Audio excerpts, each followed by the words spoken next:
नमस्कार। गिरीश गुप्ता के चैनल में आपका स्वागत है। सर्वप्रथम आप सभी को गणतंत्र दिवस की हार्दिक शुभकामनाएं। जब हम बाज़ार से दवा लेने जाते हैं तो एक कॉमन मिसकंसेप्शन हमारा ये होता है कि जिस कंपनी की दवा हम खरीद रहे हैं उसी कंपनी ने ये दवाई बनाई है। लेकिन जो बड़ी ग्लोबल कंपनियां हैं जैसे नोवार्टिस हुआ या फाइज़र हुआ, वो अपनी दवाइयाँ खुद नहीं तैयार करती बल्कि ऐसी दवा कंपनियों से तैयार करवाती हैं ये अपनी दवाइयाँ जिनका नाम आपने शायद कभी सुना भी नहीं होगा। तो आज हम ऐसी ही एक कंपनी के बारे में डिस्कस कर रहे हैं इस वीडियो में, और उस कंपनी का नाम है कोहेंस लाइफ साइंसेज। और इस कंपनी के बिजनेस मॉडल के अध्ययन करने का अनुरोध हमें श्री आयुष कुमार जी से प्राप्त हुआ है। आज का जो वीडियो है, इस कंपनी का जो बिज़नेस मॉडल है वो बहुत ही कॉम्प्लिकेटेड है, और आज के वीडियो में हमने इस बिज़नेस मॉडल को ओवर सिंप्लीफाई कर दिया है ताकि जो सामान्य दर्शक है उसको आसानी से समझ सकें। सबसे पहले जान लेते हैं कंपनी के इतिहास के बारे में।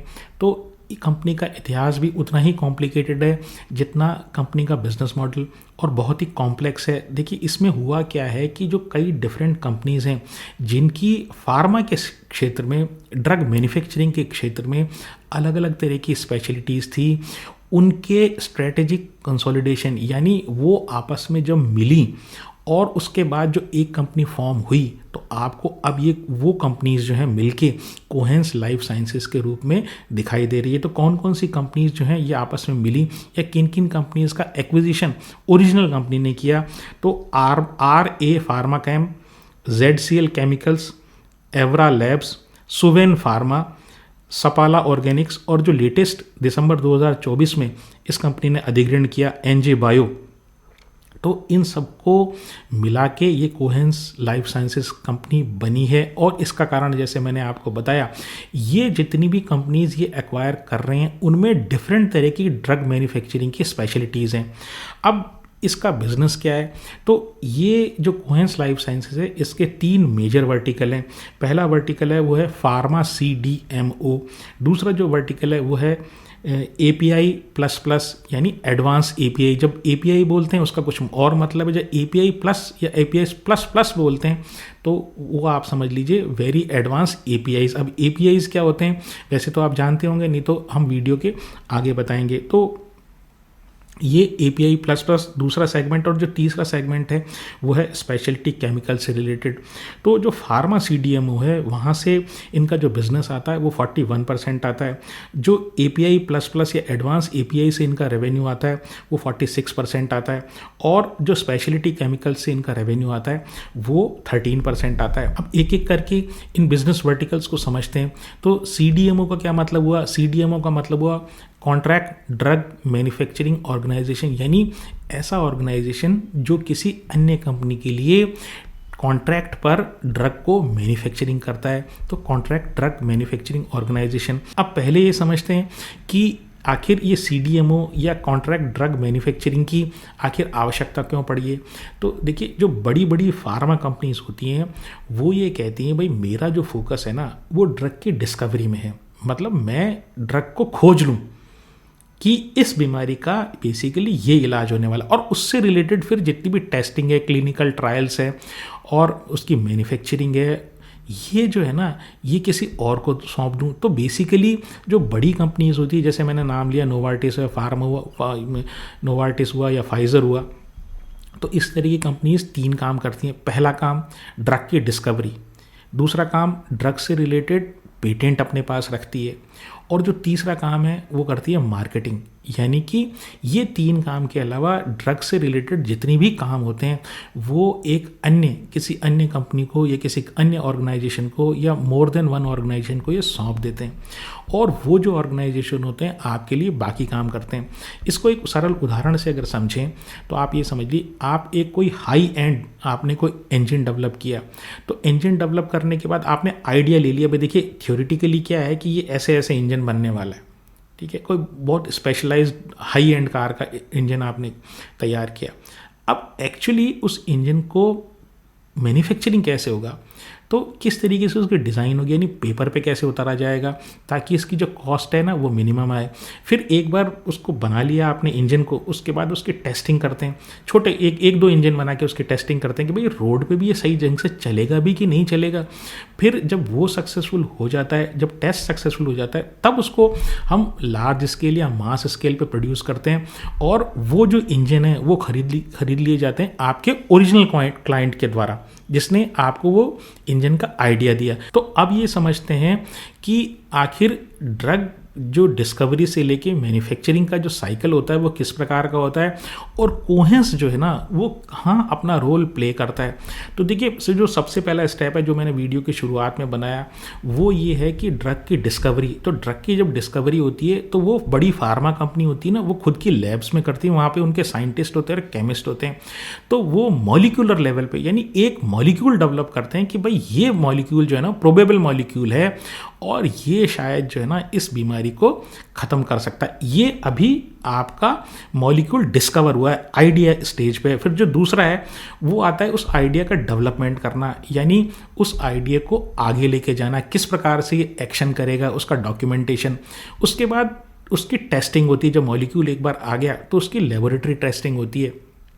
उसके बाद उसमें क्लिनिकल ट्रायल आता है, तो पहले जानवरों पर उसका ट्रायल किया जाता है, उसके बाद जो ट्रायल होता है वो ह्यूमंस पे किया जाता है और जब ये ट्रायल सक्सेसफुल हो जाते हैं तो जो ड्रग है उसको अप्रूव कर दिया जाता है।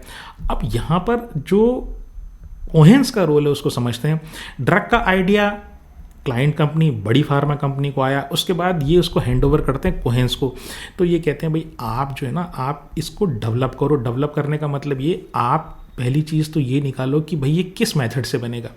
तो ऐसे मेथड से बनना चाहिए जिस मेथड से खर्चा कम आए और ये मेथड इस प्रकार का होना चाहिए कि इसको अगर फाइनली ये ड्रग अप्रूव हो जाती है तो बड़े लार्ज स्केल पर ये हम प्रोड्यूस कर पाएँ, यानी फार्मा कंपनी उसको प्रोड्यूस कर पाए।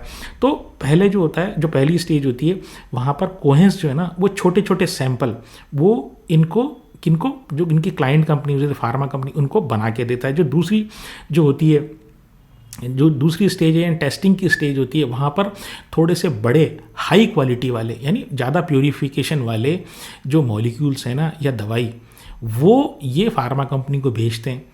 ठीक है, अब यहाँ पर जितनी भी स्टेजेस है ना इनमें इनको बेसिकली फीस मिल रही है। किसकी? प्रोजेक्ट की फीस मिल रही है। भाई आप मेरे लिए काम करो, मैं आपको फीस दे दूंगा।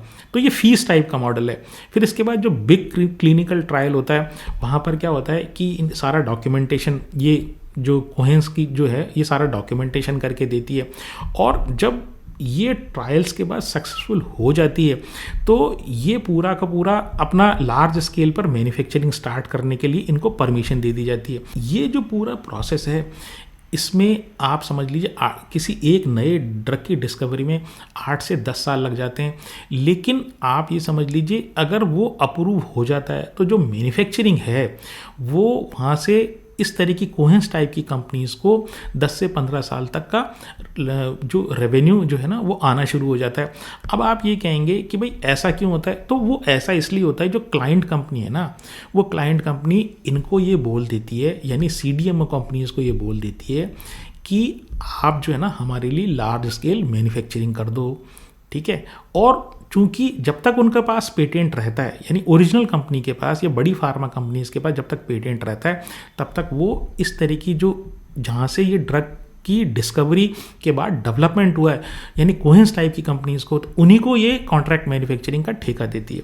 अब आप ये कहेंगे कि भाई ये कोई बात हुई नहीं, कंपनी ये भी तो कह सकती है, यानी ओरिजिनल जो कंपनी जो बड़ी ग्लोबल फार्मा है वो ये भी तो कह सकती है कि नहीं भाई हम तो तुमसे नहीं कराते, हम तो दूसरे से करा लेते हैं। तो देखिए उसमें क्या है कि बड़ी प्रॉब्लमेटिक एरिया है वो, कि अगर वो शिफ्ट करती है तो उसका कारण क्या है? उसका कारण देखिए ये है कि पहली चीज़ तो ये कि उस कंपनी को ड्रग के बारे में, यानी कोहेंस टाइप की कंपनीज़ को ड्रग के बारे में ये बहुत अच्छी तरह मालूम होता है कि ड्रग का एक्चुअली एक्शन क्या है, और जो डॉक्यूमेंटेशन वो करती है, जो आपको किसी FDA टाइप यानी जो आपका ड्रग अप्रूवर है जैसे USA में, तो उनके पास जब डॉक्यूमेंटेशन भेजते हो आप, तो वो डॉक्यूमेंटेशन जो है ना वो एकदम क्लियर नहीं होता है कि आखिर एक एक step by step her cheese clear नहीं होती उसमें। कुछ चीज़ें ऐसी होती है जो लेटेंट होती है, जो छुपी हुई होती हैं। तो वो सिर्फ लैब में जिस कंपनी ने डेवलप किया है ना अपनी लेबोरेटरी में, केवल उसी को मालूम होती है। तीसरी चीज़ क्या होता है, कुछ ऐसा एक्सपीरियंस भी होता है। जैसे मान लीजिए इंजन का एग्जांपल लें, तो इंजन के एग्जांपल में क्या आपने इंजन डेवलप करवाया किसी दूसरे आदमी से, तो इंजन के डेवलपमेंट में आखिर क्या प्रॉब्लम आती है, तो एक सर्टेन टीम जो एक्चुअली मैन्युफैक्चरिंग कर रही है ना, उसको मालूम होता है कि यार इसमें ऐसी प्रॉब्लम्स भी आती हैं। तो मान लीजिए वो बड़ी फार्मा कंपनी ने किसी दूसरे कॉन्ट्रैक्ट ड्रग मैन्युफैक्चरिंग ऑर्गेनाइजेशन को बोल दिया, जो ओरिजिनल था, जैसे कोहेंस टाइप ने ओरिजिनल ड्रग को डेवलप किया और मैन्युफैक्चरिंग के लिए उन्होंने किसी दूसरे को बोल दिया। दूसरे को बोलते ही क्या होता है कि उसमें बहुत बड़ा रिस्क पैदा हो जाता है। पहली बात तो जो ओरिजिनल डेवलप करता है, अप्रूवल जो आपकी गवर्नमेंट की एजेंसी होती है वो अप्रूवल एक्चुअली उसी कंपनी को देती है, यानी उस पर्टिकुलर प्रोसेस को देती है। तो आप दूसरी कंपनी में शिफ्ट करोगे तो पहले तो आपको अप्रूवल लेना पड़ेगा। दूसरी बात क्या है कि वो जो प्रोसेस है ना उसके डेवलपमेंट में और उसको डीकोडिफाई करने में, उस डॉक्यूमेंट को जो ओरिजिनल डॉक्यूमेंट है ड्रग की डिस्कवरी से रिलेटेड, उस डॉक्यूमेंट को डीकोडिफाई करने के लिए जो दूसरी कंपनी है, जो दूसरी सीडीएमओ कंपनी है, उसको बहुत जोर लगाना पड़ता है। और इसके चक्कर में ये ड्रग की जो डिस्कवरी है ना, या ड्रग की जो मार्केटिंग है फाइनली, वो एक्चुअली डिले होती जाती है, आपका रेवेन्यू डिले होता जाता है। तो कौन सी कंपनी, बड़ी फार्मा कंपनी को ऐसी कौन सी मुसीबत आ रही है कि बिना किसी कारण से किसी दूसरी कंपनी को वो ये काम सौंपे? मेरी इससे रिलेशनशिप है ओरिजिनल कंपनी से, जिसने मेरा इतना टाइम तक साथ दिया है, जिसने ड्रग की डिस्कवरी की, तो उसी से कराते हैं। तो ये एक्चुअली इस कंपनी के लिए, इस तरह की कंपनी, कोहेंस टाइप की कंपनीज के लिए ये सबसे इम्पॉर्टेंट बैरियर है, यानी कंपटीशन को वो दूर रख सकते हैं। और ये जो कोहेंस टाइप की कंपनीज है ना, सीडीएमओ तो है ही, दूसरी बात ये जो काम कर रही है ना, ये हाई एंड सीडीएमओ में, हाई एंड ड्रग्स में काम करती है। तो ये एक एडिशनल इनके लिए एडवांटेज है कि जो ओरिजिनल क्लाइंट है वो इनसे शिफ्ट नहीं हो सकता। अब क्या है, कौन कौन से एरिया में काम करती है, तो कई एरियाज़ में काम करती है। इसमें दो बड़े इंपॉर्टेंट जो ग्रोइंग एरिया है उसके बारे में डिस्कस करते हैं। पहली चीज़ है एडीसी। अब ये एडीसी एंटीबॉडी ड्रग कॉन्जुगेट ये बोलते हैं। एडीसी मतलब एंटीबॉडी ड्रग कॉन्जुगेट्स। अब इसका क्या मतलब हुआ, तो देखिए जैसे कैंसर की ड्रग जो होती है ना, कैंसर की ड्रग के लिए जब कीमोथेरेपी दी जाती है, तो कीमोथेरेपी जो है वो आपकी ओरिजिनल जो सेल्स है, नॉर्मल सेल्स है, उनको भी हार्म पहुंचाती है, और जो कैंसरस सेल्स है उनको भी मारती है। वो विभेद नहीं कर सकती, वो डिस्टिंग्विश नहीं कर सकती कि कौन सी तो हेल्दी सेल है और कौन सी जो है नॉन हेल्दी सेल है। लेकिन ये जो एडीसी है वो स्पेशली डिज़ाइन जो ड्रग्स होती हैं वो क्या करती हैं, वो सिर्फ उन्हीं सेल्स को मारती हैं कि जो कैंसरस सेल्स होती हैं। इससे क्या होता है कि ह्यूमन हेल्थ जो है ना वो बेटर होती है और टारगेटेड रिजल्ट आता है उसका। तो एक बढ़ता हुआ सेगमेंट है, तो उसमें ये कोहेंस काम करती है। और दूसरा है वो है ओलिगोन्यूक्लियोटाइड्स। अब ये ओलिगोन्यूक्लियोटाइड्स क्या चीज़ होती है, ये बेसिकली जीन थेरेपी से रिलेटेड दवाइयाँ होती हैं, और ये बेसिकली जीन को ऑल्टर करती हैं, यानी कुछ जेनेटिक डिजीजेस जो होती है ना उनके लिए ये ड्रग्स काम आती हैं। ये क्या करती हैं, ये उसको सिम्टम पे काम नहीं करती कि जैसे किसी को खांसी जुकाम हो रही है तो दवाई दे दूं भाई छींके बंद हो जाए। ये क्या करती हैं, उस जेनेटिक डिजीजेस, जो जेनेटिक डिजीज़ होती है वहाँ पर ये जीन में घुसती हैं। मतलब ये जो दवाइयाँ असर करती हैं, ये ओलिगोन्यूक्लियोटाइड्स, ये जीन्स में घुसती हैं और जीन का जो कोड है ना, जो डिफेक्टिव कोड है, उसको सही कर देती हैं। मतलब हाई एंड चीज़ें हैं, ये हर कंपनी के बस का रोग नहीं है। तो इस तरह के काम भी ये जो कोहेंस लाइफ साइंसेज ये कर रही है। ये हुआ एक सेगमेंट, यानी फार्मा सीडीएमओ सेगमेंट। जैसे मैंने बताया यहाँ से 41% इनका रेवेन्यू आता है। जो दूसरा इनका सेगमेंट है वो है जहाँ से इनका रेवेन्यू 46% आता है, वो है एपीआई, एडवांस एपीआई। तो एपीआई क्या चीज़ होती है, एपीआई हुआ एक्टिव फार्मास्यूटिकल इंग्रेडिएंट। तो अगर आप हमारे वीडियोस लगातार देखते आ रहे हैं तो आपको पता होगा कि जो एक्चुअल दवाई का कंटेंट होता है किसी भी दवाई में, बाकी सब तो रेजिन और बाइंडर और इस तरह की चीज़ें होती हैं, पाउडर होता है, तो वो एक्चुअली वो एक तरीके से बाकी सारी जो चीज़ें होती हैं ना वो इसलिए काम आती हैं ताकि आप उसको आसानी से एब्जॉर्ब कर सकें, बॉडी में ले सकें, जैसे गोली की फॉर्म में। तो उसमें कंटेंट दवाई का, एक्चुअल दवाई जो एक्शन करती है आपकी बॉडी पे वो बहुत ही कम होता है, और बाकी सारी चीज़ होती है ना वो इस तरह की चीज़ होती है जिससे आप आसानी से उस दवा को निकल सकें। तो ये एपीआई बोलते हैं। तो ये जो है ये एपीआई बनाते हैं, लेकिन एपीआई नॉर्मल एपीआई नहीं बनाते हैं, ये एडवांस या हाई पोटेंट एपीआई बनाते हैं। हाई पोटेंट एपीआई वो एपीआईज होते हैं जो बहुत ही कम मात्रा में जो होता है वो लिए जाते हैं, बाद में माइक्रोग्राम्स के बेसिस पे लिए जाते हैं ये, यानी एक्सट्रीमली माइन्यूट क्वांटिटी में, और बहुत ज़्यादा क्वांटिटी जो है ना किसी भी आदमी के लिए घातक हो सकती है। और ये दवाइयाँ जो हैं इनको बनाना बहुत ही ज़्यादा रिस्की है। उसका कारण ये है कि अगर ये बनाते समय ह्यूमन कांटेक्ट में आ गए, चाहे उसकी आइज़ के थ्रू कांटेक्ट में आ गए या ब्रीदिंग के थ्रू कांटेक्ट में आ गए या स्किन के थ्रू कांटेक्ट में आ गए, तो आदमी जो बना रहा है या जो लैब में जो साइंटिस्ट है वो किसी भी दवाई से, इस तरह की दवाइयों से वो बीमार हो सकता है, वो दवाइयाँ घातक हो सकती हैं। इसलिए इनको बहुत ही ज़्यादा कंट्रोल्ड एनवायरनमेंट में बनाया जाता है, रोबोट्स की सहायता से बनाया जाता है, और बहुत ही स्ट्रिक्ट इस तरह के जो प्लांट्स होते हैं उसको बहुत ही स्ट्रिक्ट मॉनिटरिंग होती है, रेगुलेशन बहुत ही टाइट होते हैं।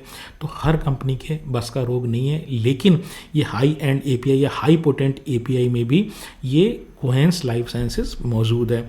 और जो तीसरा है, ये स्पेशलिटी केमिकल्स बनाती है। तो स्पेशलिटी केमिकल्स के ये मॉलिक्यूल बनाती है, और मॉलिक्यूल के लिए ये डिफरेंट कंपनीज़ के लिए रिसर्च करती है। तो वहाँ से जो इनका रेवेन्यू आता है स्पेशलिटी केमिकल्स के लिए, एग्रोकेमिकल्स जैसे मैंने बताया वो बनाती है, तो वहाँ से इनका रेवेन्यू 13% आता है। अब बात करते हैं कि भाई ये जो सीडीएमओ कंपनीज़ हैं, अब बात ये करते हैं कि जो सीडीएमओ कंपनीज़ है ना, आखिर इसके वैल्यूएशन के या इसमें आखिर क्या चीज़ देखी जाए जिससे आपको ये पता हो कि यार ये कॉम्प्लेक्स बिजनेस मॉडल को थोड़ा सा जो है ना सिंप्लीफाई हो सके, क्या चीज़ हमें देखनी चाहिए। तो पहली चीज़ ये देखना है आपको कि ये किस तरह का वर्क कर रही है, मतलब हाई एंड वाले केसेस में है या ऑर्डिनरी सीडीएमओ है जो बहुत सारी कंपनीज कर रही हैं। तो जिस तरह से कोहेंस की बात करूं तो ये हाई एंड जो सीडीएमओ है, बहुत ही जो लेटेस्ट टेक्नोलॉजी वाली जो सीडीएमओ है, यानी लेटेस्ट दवाइयों की जो रिसर्च है एक्चुअली उसमें ये इन्वॉल्व है। तो ये इस तरह की जो कंपनीज होती हैं वहाँ पर मार्जिन आपका ज़्यादा होता है, और एंट्री बैरियर्स जो होते हैं आसानी से हर कंपनी एंटर नहीं हो सकती इस फील्ड में। दूसरी चीज़ ये कि ये जो कंपनी है, जो भी सीडीएमओ कंपनी है, वो आखिर किस लेवल पर वो काम कर रही है, यानी अर्ली स्टेज काम कर रही है या मिडिल स्टेज पे ट्रायल के टाइम पर काम कर रही है। जैसे मैंने आपको स्टेजेस बताई ना कि ड्रग का आइडिया, फिर टेस्टिंग, फिर क्लिनिकल ट्रायल, फिर अप्रूवल, तो फिर कमर्शियल मैन्युफैक्चरिंग, तो आखिर कौन से लेवल पे काम कर रही है। तो जो कंपनीज अर्ली स्टेज पे काम करती हैं, साथ ही साथ कमर्शियल प्रोडक्शन पे काम करती है, वो जो कंपनीज होती हैं वो स्ट्रॉन्गर कंपनीज होती है। उसका कारण क्या है, अर्ली स्टेज वाली सिचुएशन में आपको फ्यूचर ग्रोथ दिखाई देती है, और जो मैन्युफैक्चरिंग होती है, लार्ज स्केल कमर्शियल मैन्युफैक्चरिंग होती है, वो आपको रेवेन्यू विजिबिलिटी देती है। तीसरी चीज़ कॉन्ट्रैक्ट से रिलेटेड है, वो ये है कि आपके पास जो मैन्युफैक्चरिंग का एक्सक्लूसिव राइट होना चाहिए, यानी कोई और कंपनी उस दवा को प्रोड्यूस नहीं कर सके, दूसरी चीज़ मैन्युफैक्चर नहीं कर सके। दूसरी चीज़ ये कि आपका मॉलिक्यूल बेस्ड जो है ना वो कॉन्ट्रैक्ट होना चाहिए, भाई ये मॉलिक्यूल का कॉन्ट्रैक्ट सिर्फ आप ही को मिलेगा। तीसरी चीज़ ये कि बड़े फार्मा जाइंट्स आपसे जुड़े हुए होने चाहिए, और चौथी चीज़ इसी में वो ये होना चाहिए कि आपको रिपीट ऑर्डर मिलने चाहिए, यानी ऑर्डर किसी और कंपनी को नहीं जाने चाहिए। अब जो अगर चौथा बात अगर करें तो कंपनी की जो ग्रोथ होती है सीडीएमओ, वो कम से कम 15 से 20% होनी चाहिए, और जो मार्जिन है वो 30+ होना चाहिए। एक जनरल आइडिया के लिए मैं बता रहा हूँ आपको। पांचवी चीज़, ये जो कंपनीज होती हैं ये बहुत ही केपेक्स हैवी होती हैं, क्योंकि नए नए मॉलिक्यूल्स डिस्कवर किए जाते हैं और उनके लिए आपको डिफरेंट तरीके के सेटअप्स जो है ना वो लगाने पड़ते हैं, तो केपेक्स हैवी होते हैं। अगर आपने केपेक्स नहीं किया, यानी कैपिटल एक्सपेंडिचर नहीं किया आपने, तो होता ये है कि आप जो है टेक्नोलॉजी में पिछड़ने लग जाते हो। और ये जो केपेक्स भी आना चाहिए ना, ये केपेक्स आपका आना चाहिए आपके इंटरनल अक्रूवल से, यानी आपने जो over a period of time बचत की है ना, अपनी कंपनी से प्रॉफिट कमा के जो बचत किया है, एक्चुअली उसके रूप में आपको आना चाहिए, उधार के फॉर्म में नहीं आना चाहिए, वरना क्या होता है कंपनी बहुत रिस्की हो जाती है। फिर आपका क्लीन रेगुलेटरी रिकॉर्ड होना चाहिए, यानी आपकी कोई जो यूएसएफडी की इंस्पेक्शन जो है उसमें कोई प्रॉब्लम नहीं होनी चाहिए। फिर आपके जो प्लांट्स हैं वो जो जहाँ पर जिन मार्केट्स में आप बेच रहे हैं, जैसे ईयू में बेच रहे हैं या अमेरिका में बेच रहे हैं, तो वहाँ का जो ड्रग रेगुलेटर है उससे अप्रूव होनी चाहिए। इसके बाद आपके ग्लोबल क्लाइंट्स होने चाहिए। ये तो बात रही कि आपको क्या क्या देखना चाहिए किसी भी सीडीएमओ कंपनी में। इसके साथ साथ सीडीएमओ कंपनीज के साथ जो है रिस्क जुड़ा रहता है और रिस्क काफ़ी सिग्निफिकेंट है। पहली चीज़ ये कि अगर क्लाइंट जो ड्रग जो है अर्ली स्टेज में आपने उसके लिए ड्रग डेवलप करके दिया, लेकिन मान लीजिए वो क्लिनिकल ट्रायल में फेल हो गया, तो अगर क्लिनिकल ट्रायल में फेल हो गया तो फाइनल मैन्युफैक्चरिंग होगी नहीं, क्योंकि उसका अप्रूवल नहीं मिलेगा। तो आपकी अर्ली स्टेज में जो छोटा सा रेवेन्यू एक प्रोजेक्ट की फॉर्म में एक रेवेन्यू आया, केवल वही आके रहेगा, जबकि आपका जो बड़ा रेवेन्यू जो आप देख रहे हो वो है जब आप फाइनली इसको कमर्शियल मैन्युफैक्चर करेंगे। तो दूसरा रिस्क है वो रेगुलेटरी रिस्क है। आपके प्लांट जो है ना वो परफेक्ट होने चाहिए। जितनी भी रेगुलेटरी रिक्वायरमेंट है, जितनी भी आपके इंस्पेक्शन होंगे ड्रग रेगुलेटर के तरफ से, वो आपके परफेक्टली ओके होने चाहिए। फिर आप जो है ऐसा नहीं होना चाहिए कि आप ओवर केपेक्स कर दो, यानी आप जो है किसी पर्टिकुलर ड्रग के लिए इतना आपने केपेक्स कर दिया कि आप उसको बड़ी मैन्युफैक्चरिंग, बड़ी लार्ज स्केल पे मैन्युफैक्चरिंग करने के लिए तैयार हो गए, लेकिन वो बीच में ट्रायल के टाइम पे या किसी बीच वाली स्टेज में फेल हो गया, तो आपका वो जो केपेक्स है ना वो आपका काम नहीं आएगा। अब इसको दूर करने के लिए जो सीडीएमओ कंपनीज हैं वो क्या करती हैं, पहली चीज़ ये तो जो अपने रेवेन्यू प्रोफाइल को डाइवर्सिफाई करने के लिए डिफरेंट मॉलिक्यूल्स के ऊपर ये काम करती हैं और अपने मॉलिक्यूल्स को, यानी जितनी भी दवाइयाँ ये बनाना चाहती हैं या बनाती हैं उनको डाइवर्सिफाई करती हैं, अलग अलग तरह के मॉलिक्यूल बनाती है। फिर क्या हुआ है, इसी की तरह मल्टीपल जो कस्टमर्स हैं वो भी मल्टीपल होने चाहिए, डिफरेंट तरीके के कस्टमर्स होने चाहिए। तीसरा ये है कि हाई एंट्री बैरियर करने के लिए कुछ ही केमिस्ट्री में काम करती है, यानी कुछ ही मॉलिक्यूल्स पे या कुछ ही एरिया में काम करती हैं और उसमें स्पेशलाइज करते हैं और हाई एंड एरिया में काम करती हैं, ताकि इनके जो मार्जिन है ना वो प्रोटेक्ट रहे। अब बात करते हैं कि इस तरह की कंपनीज को वैल्यू कैसे किया जाए। अब आप ये चीज़ समझिए कि जिस कंपनी के ड्रग डेवलपमेंट का जो साइकिल होता है, या जो फार्मा कंपनीज के ड्रग जो डेवलपमेंट का साइकिल होता है 8 से 10 साल का साइकिल होता है, और मतलब आइडिया स्टेज से लेके जो फाइनल कमर्शियल प्रोडक्शन तक। अब कोई मॉलिक्यूल सक्सेसफुल होगा या नहीं होगा ये खुद कंपनी भी नहीं जानती, ठीक है। अब क्या है कि वो जो इनका रेवेन्यू आता है वो कभी आएगा कभी नहीं आएगा। मतलब जिस टाइम ड्रग इनका मैन्युफैक्चरिंग के लिए ओके हो जाएगी, जो बड़े इनको ऑर्डर मिलने लग जाएंगे मॉलिक्यूल के सक्सेसफुल होने के बाद, तो होता क्या है उस टाइम तो इनका रेवेन्यू बहुत आता है। और बाकी जब ये रिसर्च कर रहे होते हैं, उसके ऊपर दिमाग लगा रहे होते हैं कि भाई किस तरह का मॉलिक्यूल होगा नहीं होगा, तो वहाँ पर इनका रेवेन्यू कम आता है, तो वो लंपी रेवेन्यू होता है। तो इसलिए जो सबसे बड़ी चीज़ ये कि एक कारण तो, दूसरा केपेक्स हैवी होता है। केपेक्स हैवी का मतलब ये कैपिटल एक्सपेंडिचर, जैसे मैंने बताया कि लगातार इनको कैपिटल एक्सपेंडिचर की रिक्वायरमेंट होती है, तो इंटरेस्ट बर्डन जो होता है वो बहुत होता है। तो जो ग्रोथ होती है ना, जो ग्रोथ वो पी में रिफ्लेक्ट नहीं होती। तो इसके लिए जो करेक्ट वैल्यूएशन मैट्रिक्स है इसके लिए, इस तरह की कंपनीज के लिए, वो ईवी टू एबिटा है। ईवी टू एबिटा के थ्रू आप एक कंपनी को दूसरी कंपनी से आसानी से कंपेयर भी कर सकते हैं। तो जो इंडियन जो सीडीएमओ कंपनीज है उनका जनरली जो ईवी टू एबिटा का रेंज होता है, एक इंडिकेटिव रेंज है, कोई परफेक्ट रेंज कभी भी नहीं होती। तो 15 से लेके 20 तक का जो ईवी टू एबिटा होता है वो एक रीजनेबल माना जाता है। दूसरा जो वैल्यूएशन मैट्रिक्स आपको देखना होता है वो ये देखना होता है कि आखिर कितने इनके जो मॉलिक्यूल्स हैं ना वो तो है फेज़ 3 ट्रायल, फेज़ 3 मॉलिक्यूल्स, यानी कि आखिर कितने मॉलिक्यूल जो है ना कमर्शियलाइजेशन के लिए तैयार हो रहे हैं और कितने इनके मॉलिक्यूल्स हैं ना वो कमर्शियल मॉलिक्यूल्स हैं। क्योंकि अल्टीमेटली आपको जो रेवेन्यू आ रहा है, लार्ज जो रेवेन्यू आने वाला है वो तो इन्हीं से आने वाला है। तो कोहेंस के केस में जो फेज़ 3 मॉलिक्यूल्स हैं वो 9 हैं और जो कमर्शियल जो मॉलिक्यूल्स हैं वो इनके 16 है। इस कंपनी के अगले 5 से 10 साल में टारगेट ये है कि 2030 तक ये अपना डॉलर रेवेन्यू, रुपी रेवेन्यू, डॉलर रेवेन्यू वो 1 बिलियन कर दें, और इसमें से लगभग 80% या ज़्यादा वो सीडीएमओ से है। और सीडीएमओ से जैसे मैंने आपको बताया कि अभी जो इनका रेवेन्यू आ रहा है लगभग 41% आ रहा है।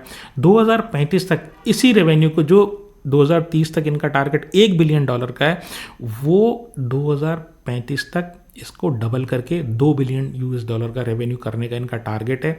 90% इसमें से जो रेवेन्यू आएगा ना वो सीडीएमओ बिजनेस से आएगा। अब मार्केट कैप की बात करूं तो 14,600 करोड़ का इनका मार्केट कैप है। डेट टू इक्विटी, हर 100 रुपये की इक्विटी पर जो है 12 रुपये का कर्जा है। इस तरह की कंपनीज़ का जो हेवी कैपेक्स वाली इंडस्ट्री में होती हैं वो बहुत ही अच्छा ये फिगर है। हर 100 रुपये की इक्विटी पर 12 रुपये कर्जा, ROE 13% है। 3 साल का प्रॉफिट और 3 साल का सेल या जो कंपैरिजन है वो इसलिए मीनिंगलेस है क्योंकि इनका जो रेवेन्यू होता है, जैसे मैंने बताया, इनका मॉडल ही इस तरीके से है कि ये लंपी मॉडल होता है, रेवेन्यू अचानक से आना शुरू होता है। तो इसलिए ये नंबर मैं आपको दे नहीं रहा हूँ। प्रमोटर के पास 57.5% है, FII के पास 6% है, DIA के पास 21.5% है और पब्लिक के पास 15% है। तो अगर वीडियो को समराइज़ करूँ तो मैं कह सकता हूँ, देखिए पहली चीज़ ये है कि अगर आपका इन्वेस्टमेंट होराइजन 5 से 7 साल का है और अगर आप पेन झेलने को तैयार होते हैं, तभी आप इस तरह की CDMO कंपनीज़ में जो है वो इन्वेस्ट करने की सोचें। दूसरी चीज़ ये, आपको इस तरह की कंपनीज़ को अगर अर्ली स्टेज पे पकड़ना है तो आपको इस चीज़ को समझना पड़ेगा कि आखिर ये CDMO बिजनेस कैसे काम कर रहा है और कितनी फाइलिंग इन्होंने आखिर की है। मतलब मॉलिक्यूल से रिलेटेड ये अपनी फाइलिंग किस प्रकार से करें, मतलब लगातार आपको ट्रैक करना पड़ेगा, तभी इस तरह की कंपनीज आपको समझ में आएंगी। क्योंकि ये जो कंपनी है ये अचानक से चलना शुरू होती है, अचानक से इनका रेवेन्यू आता है और कोई अगर इनके प्लांट में या किसी मॉलिक्यूल में फेलियर हो जाती है और बाज़ार में पहले से एक्सपेक्टेशन अगर बिल्ड होती है तो ये गिरने में भी टाइम नहीं लगाती। तो ये हाई रिस्क और हाई गेन वाले ये कंपनीज़ हैं। तो अगर आपको ये बिज़नेस समझ में आता है तो ही मेरी ये राय है कि आप अपने फाइनेंशियल एडवाइज़र से पूछ के इसमें कुछ काम करें। मेरी शेयर में खरीदने या बेचने की हमेशा की तरह कोई राय नहीं है। अगर आपको मेरा प्रयास पसंद आया हो तो चैनल को सब्सक्राइब करें, वीडियो को लाइक करें और शेयर करें। आज के लिए इतना ही। नमस्कार, धन्यवाद, जय हिंद।